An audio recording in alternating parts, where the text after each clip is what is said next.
নমস্কার শ্রোতা বন্ধুরা, সন্ধ্যায় গল্পের আসর ইউটিউব চ্যানেলে তোমাদের সবাইকে স্বাগত। আজকের গল্প সঙ্গোপনের সুর, কলমে দেবিকা সাহা। জীবন তুমি কেমন, যেমন বাঁচবে তেমন। খুব পরিচিত এই লাইনটা মনে পড়তেই মনটা একটা অদ্ভুত অনুভূতিতে পড়ে উঠল কেয়া। আজকে যেন বেশ অন্যরকম লাগছে। নিজের মধ্যে থাকা সেই চাপা দমবন্ধকর কষ্টটা কোথায় যেন হারিয়ে গেছে। সন্ধ্যাবেলা বাড়ি ফিরে মা বাবার সাথে জমিয়ে মুড়ি চানাচুর খেয়েছে। তারপর রাতে মাকে আর রান্না করতে দেয়নি, নিজেই রাতে রুটি আর তরকারিটা বানিয়ে নিয়েছে। রাতের খাওয়া শেষ করে যখন ঘরে এলো, ঘড়ির কাঁটায় তখন প্রায় রাত 11টা। বাইরে এখন বৃষ্টি হচ্ছে, তবে এই বৃষ্টির তীব্রতাটা কম। থেমে যাওয়ার আগের মুহূর্তে বৃষ্টি আর তার সঙ্গে একটা ঠান্ডা ঝোড়ো হাওয়া। মোবাইল ফোনটা নিয়ে নিজের পছন্দের প্লে লিস্টার থেকে একটা গান সিলেক্ট করে চালিয়ে দিল। বৃষ্টি থামার শেষে সোনালি আলোয় ভেসে রাজার কুমার এসে সোনার কাঠি ছোঁয়ালো। এই গানটার মতো অদ্ভুত একটা ম্যাজিক আছে যেন, মনকে একেবারে জড়িয়ে দেয়। বাইরে ঠান্ডা ঠান্ডা হিমশীতল বাতাসের সঙ্গে বৃষ্টি টুপটাপ আর সিক্ত জলে ফোটা, সেই সঙ্গে নিজের পছন্দের গান, এই এক অনবদ্য অনুভূতি। ঘড়ির কাঁটায় রাত প্রায় 12র ঘর ছুঁই ছুঁই হলেও চোখে একটুও ঘুম নেই উঠছি। বারবার মনে হচ্ছে কোথাও একটা বিশাল বড় কিছু ভুল হচ্ছে। নিজে থেকে ভুল করার থেকে নিজে সরে আসাটা অনেক বেটার, এই চিন্তাটাই মাথায় এক প্রকার আবদ্ধ হয়ে রয়েছে। কিছু একটা ভেবে নিয়ে কালকে সকালের বাসে শান্তিনিকেতনে একটা টিকিট কাটলো উঠছি। কিছুটা সময় নিজেকে দেওয়া দরকার, আর তার জন্য আমাকে সবার আগে এখান থেকে বেরোতে হবে। কয়েকদিন সম্পূর্ণ অন্য একটা জায়গায় নিজের মতো করে থাকতে হবে। আমিও দেখি অঙ্কন, আমার থেকে দূরে থাকলে তোর আদৌ আমাকে মনে পড়ে কিনা। আমি নিজে থেকে আর ফোন করবো না তোকে, আমিও দেখতে চাই তুই আমায় কতটা মিস করিস। অঙ্কনের আজ ছুটি, সারাদিন বাড়িতেই থাকবে। তবে এই সারাদিন ঘরে থাকাটা খুব বোরিং, কী করা যায়। ভাই বোনদের সঙ্গে আড্ডা তো দেবই, দেখি ওদের নিয়ে বিকালের দিকে একটু বেরোবো। অরণ্যের ক্লাসে ফার্স্ট হওয়ার গিফট এখনও পাওনা আছে, ওটাই বরং কিনতে যাবো ওদেরকে নিয়ে। আচ্ছা, অর্চিকে ডেকে নিই। এমনিতেই মেয়েটা সেদিনের পর থেকে একটাও ফোন করেনি। কাল রাতে আমি ফোন করলাম, তাও রিসিভ করলো না। আবার ফোন করি, দেখি ম্যাডামের রাগ কতক্ষণ থাকে। এই মেয়েটাও না বড্ড অবুঝ, সেই ছোটোবেলার মতনই রয়ে গেল। সব কিছুতেই তার রাগ একেবারে তুঙ্গে, একটু যুক্তি দিয়ে ভাবার চেষ্টা করবে না। আমি না ফোন করলে রেগে আবার মুখ হাঁড়ি করে রাখবে, পাগল একটা। এইসব ভাবনার ভিড়েই অর্চির নাম্বারে ফোন করলো অঙ্কন, তবে রিং হয়ে ফোনটা কেটে গেল। উল্টো দিক থেকে কোনো উত্তর পাওয়া গেল না। 4 থেকে 5 বার ফোন করার পরেও সে একই পরিস্থিতি। ট্রেনের একেবারে জানলার পাশের একটা সিট বুক করেছিল অর্চি, তাই হিসেব মতো এবারের সফরটা বেশ উপভোগ করার মতনই হবে বইকি। জানলার ধারে সিট, সঙ্গে প্রিয় কিছু গল্পের বই, প্লে লিস্টে পছন্দের গায়িকা শ্রেয়া ঘোষালের গান, আর তার সঙ্গে প্রাকৃতিক সৌন্দর্য উপভোগ করা, এ এক দারুণ অভিজ্ঞতা। নিজের ট্রলিটাকে জায়গা মতো রেখে হাত ব্যাগটা নিয়ে বেশ আরাম করে সিটে বসলো অর্চি। আসার সময় স্টেশন থেকে একটা স্যান্ডউইচ আর একটা কোল্ড ড্রিঙ্কস কিনে এনেছে। আপাতত এইটা দিয়ে নিজস্ব সফরের এই শুভ উদ্বোধনটা শুরু হবে। দুপুরে খাওয়ার পর নিজের ঘরে এসে বসেছে অঙ্কন। আপাতত একটু রেস্ট, বাঙালিয়ানায় ভাত ঘুম যাকে বলে। ভাই বোনদের সঙ্গে বিকেলে বেড়ানোর ব্যাপারে প্ল্যান হয়ে গেছে। দাদা শপিংয়ে নিয়ে যাবে শুনে সবাই তো রীতিমতো আনন্দে লাফাচ্ছে। ওদের এক্সাইটেড হওয়া মুখগুলোর কথা মনে পড়তে একটা চওড়া হাসির রেখা ফুটে উঠল অঙ্কনের মুখে। ফোনটা হঠাৎ করে বেজে ওঠায় ভাবনার ঘোর থেকে বেরিয়ে এল অঙ্কন। স্ক্রিনে ফুটে ওঠা মিস কেয়া সামন্ত নামটা দেখতেই একটু অবাক হলো ছেলেটা। অনেকটা কৌতূহল নিয়েই ফোনটা রিসিভ করলো। বলুন কেয়া। স্যার, আসলে এখন এই সময় আপনাকে ফোন করাটা হয়তো আমার ঠিক হয়নি, কিন্তু আপনাকে আমার কিছু বলার ছিল, তাই আসলে। আচ্ছা, এত হেজিটেট করতে হবে না। আর হেজিটেট করার মতো কি আছে শুনি? না স্যার, আসলে এই সময় ফোনটা করলাম তো তাই। তা ম্যাডাম, এখন কি মাঝরাত যে আপনার ফোনটা দেখে ভাববো যে কোনো ভূতে ফোন করলো আমার, আর তারপর ভয় পেয়ে লাফাবো? আরে বাবা, এখন তো দুপুর। অঙ্কনের কথাগুলো শুনে এবার কে একটু হেসেই ফেলল। তাও ভালো হাসলেন। আমি তো ভাবলাম ভূতের কথা শুনে আবার নিজেই কিনা ভয় পেয়ে গেলেন। না মানে স্যার, সে কি ভয় পেলেন নাকি? না না স্যার, একটু ভয় পাইনি। এত সুন্দর করে বললে কেউ কি করে ভয় পেতে পারে বলুন তো? যাক, তাও ভালো।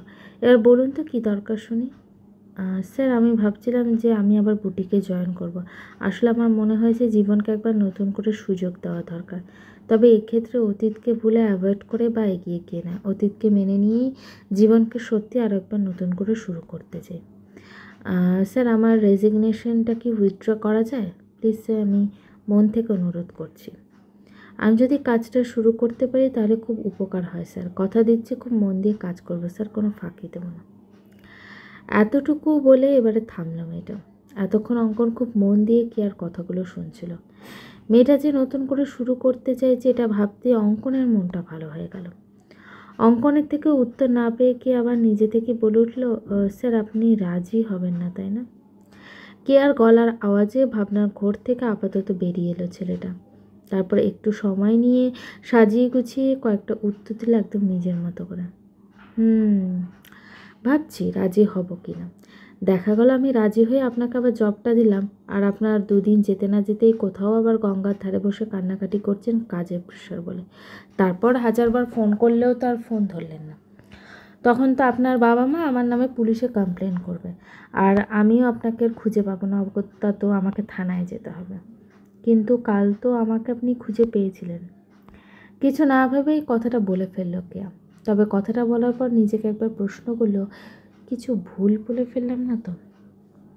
সরি স্যার, আমার এরকম বলা ঠিক হয়নি, আসলে আমি না বুঝেই।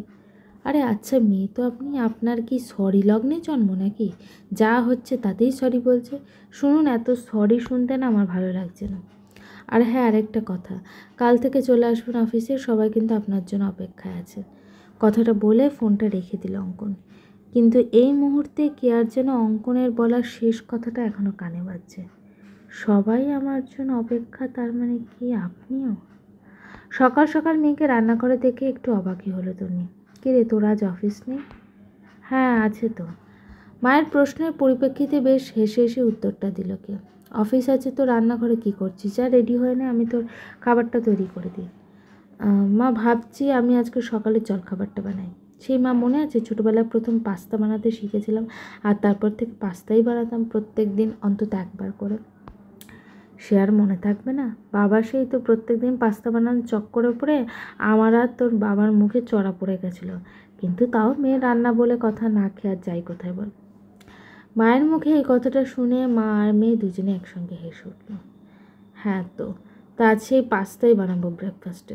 তুমি যাও তো, পুজোটা সেরে নাও, আমি এদিক সামনে নিচ্ছি। তুমি একেবারে জলখাবার খেয়ে নিয়ে আমরা বেরিয়ে যাওয়ার পর ধীরে সুস্থে রান্নাটা করো, কেমন?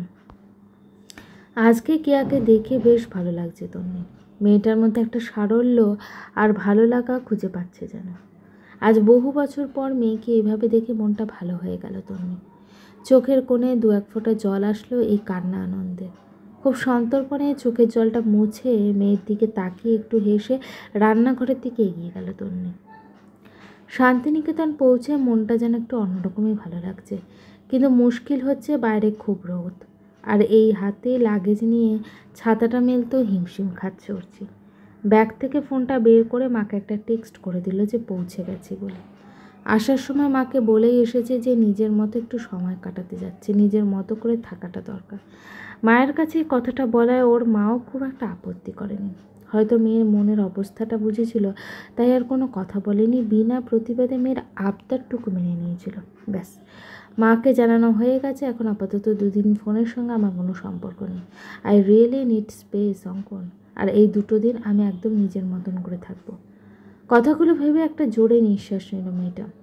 তারপর মুখে একটা আলতো হাসির রেখা টেনে এনে হাতে থাকা ট্রলি আর সাইড ব্যাগটা নিয়ে এগিয়ে এলো সামনের দিকে, আপাতত নিজের সঙ্গে নিজের গন্তব্যের দিকে। ভাইয়া, এই অ্যাড্রেসে যাবেন? ফোন থেকে হোটেলের অ্যাড্রেসটা বের করে ট্যাক্সি ড্রাইভারের সামনে ফোনটা ধরে প্রশ্ন করলো অর্চি। যাব, 500 লাগবে।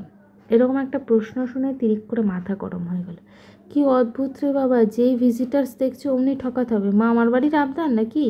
এই যে দাদা, আপনি ট্যাক্সি না চালিয়ে ডাকাতিই তো শুরু করতে পারতেন না? যেভাবে দিনে দুপুরে দাম হাঁকিয়ে ডাকাতি শুরু করলেন তাতে তো অন্য কিছু মনে হচ্ছে না, তাই বলছি আর কি। একদম ঠিক বলেছেন ম্যাডাম, আমিও এটাই বলছিলাম। ওই যে দূরে ট্যাক্সিগুলো দাঁড়িয়ে আছে না, ওই ড্রাইভারকে আমি এই আপনার কথাগুলোই বলে এলাম জাস্ট। তারপর এখানে আসলাম, কিন্তু দেখুন এখানেও দেখছি সেই একই কাণ্ড। ভাবুন একবার, বলে নাকি 500 টাকা লাগবে এইটুকু রাস্তা যেতে। আপনিও তো ডাকাত বলে ওদের একটু সম্মান করছেন, মানে একটু আগেও আমি করছিলাম, কিন্তু একদম ভুল হয়েছে। এরা ডাকাত নয়, পাক্কা ছিচকে চোর, মানে যাকে বলে একেবারে পকেট মার। প্রখর রোদে অসময়ে বৃষ্টি আসার মতো এরকম আগন্তুক একটা লোকের থেকে একটানা এতগুলো কথা শুনে একটু বেশি ভ্যাবাচাকা খেয়ে গেল উঠছি। আর তার সঙ্গে ওই ট্যাক্সি ড্রাইভারও। নিন নিন দাদা চলুন, আমরা দুজনেই যাব, আর ওই সব 500-র গল্প বাদ দিন, আমরা 300 দেবো, দুজনে 150-150 করে নিন। এবার ডিকিটা খুলুন দেখি, আমার অনেক লাগেজ আছে, ম্যাডামের সঙ্গেও তো লাগেজ আছে দেখছি, ভরতে হবে। ওরে বাবা, এটা কে? এটা তুফান না প্রলয়? নমস্কার madam, I am Pralay from Kolkata. চোখ থেকে সানগ্লাসটা সরিয়ে উচ্চের দিকে হাতটা বাড়িয়ে দিল প্রলয় নামের ছেলেটি। প্রলয়? সত্যি সত্যি প্রলয়? হ্যাঁ প্রলয় বটে। মনে মনে কথাটা ভেবে নিয়ে একটু বড় বড় চোখে ছেলেটার দিকে তাকিয়ে জোর করে মুখে একটা হাসি এনে ছেলেটার উদ্দেশ্যে কয়েকটা কথা বলল অর্চি। নমস্কার অর্চিতা। কালকে অর্চির বলা কথাগুলো এখনও কানে বাজছে অঙ্গনে। দিদি শান্তিনিকেতন গেছে দুদিনের জন্য সেলফ ট্যুর। কথাটা মনে আসতেই কেমন যেন একটা মন খারাপ কেটে রইল অঙ্কনকে। অর্চি নিজেকে সময় দেবে বলে চলে গেল, অথচ একবার জানিয়ে যাওয়ার প্রয়োজনও মনে করলো না। এমনকি ফোনটাও একবারের জন্য রিসিভ করার সময় নেই। সময় নেই কি বলছি, হয়তো ইচ্ছেই নেই। কথাগুলো ভাবতে ভাবতে একটা দীর্ঘশ্বাসের রেখা ফুটে উঠল অঙ্কনের মুখে। ঠিক আছে, তুই যখন নিজের মতন কাটাতে চাস তখন তাই হোক, থাক নিজের মতো।